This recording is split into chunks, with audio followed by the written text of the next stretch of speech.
Hi, and welcome along to the North Lodge Cottage Garden. As always, I'm Gardener Ben, and this is your next instalment of the Great Sweet Pea Grow Along.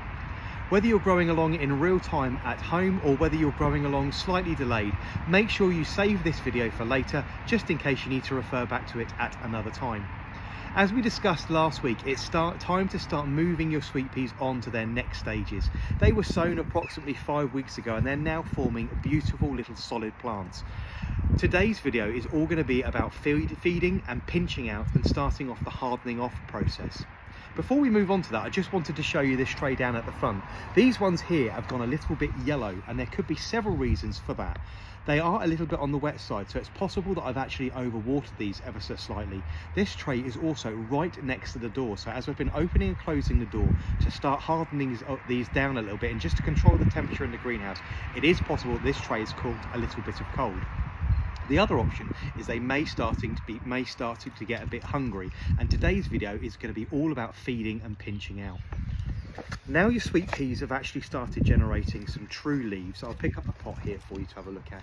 We've now got around 3 or 4 pairs of true leaves. It is now time to go over them and remove the growth tip above a leaf node. If you can see what I'm doing just there, you can see I've left 2 pairs of true leaves, and I'm going to remove the tip.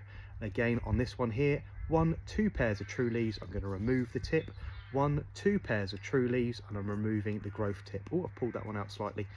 Right, so now we've done that, all of that will get discarded, and these sweet peas are now ready for the next step. I obviously need to do all of these, pinching out every single growth type, allowing them 2 or 3 pairs of true leaves.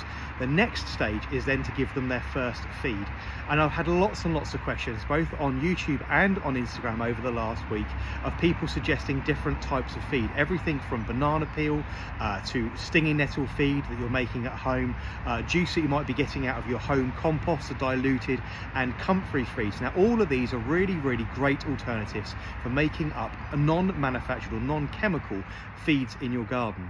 The problem with an awful lot of these feeds that you're mixing at home or making from these substances, for instance comfrey feed, is they're really high in potassium, which is great for producing flowers, but right now these sweet peas have not got flowering on their mind. They're nowhere near that stage at the moment.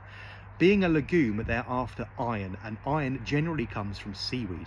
So today they are going to be getting a really good hit of this.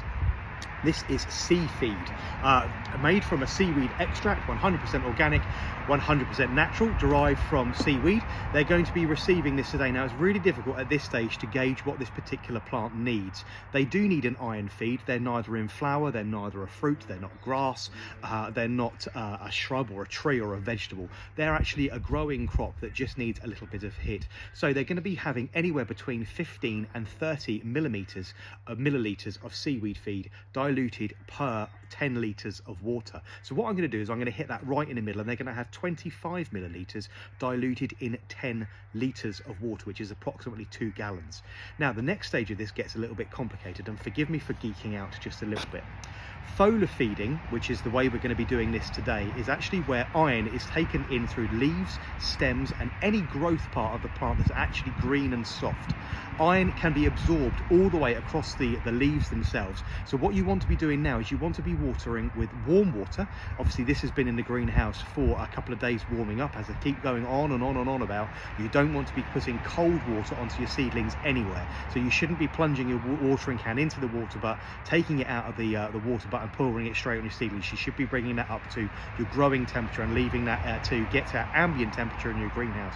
You're also going to need a fairly decent watering can. Now the guys over at Hawes Watering Cans sent me this beauty this week, which is absolutely stunning. I've had my eye on one of these for a very long time.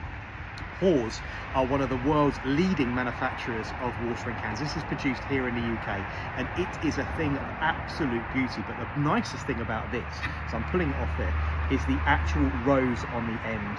If you want to get really serious about growing seedlings of any description and foliar feeding, as we are going to be doing with these particular sweet peas today, you're going to need yourself a really high quality fine rose.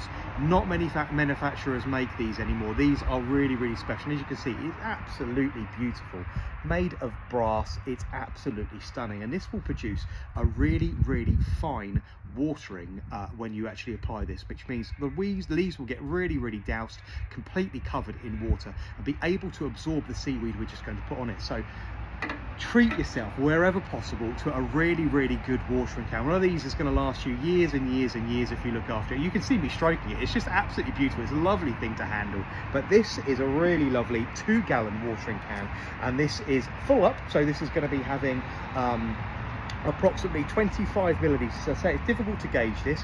This sea feed runs anywhere between 5 and 30 millilitres per 10 litres, and I've decided to take this right in the middle and give it 25 millilitres. It's got this easy filling chamber on the top, which you can basically just squeeze the butt. You can see that liquid now coming up into the chamber itself, filling up, and we're looking for 25 millilitres.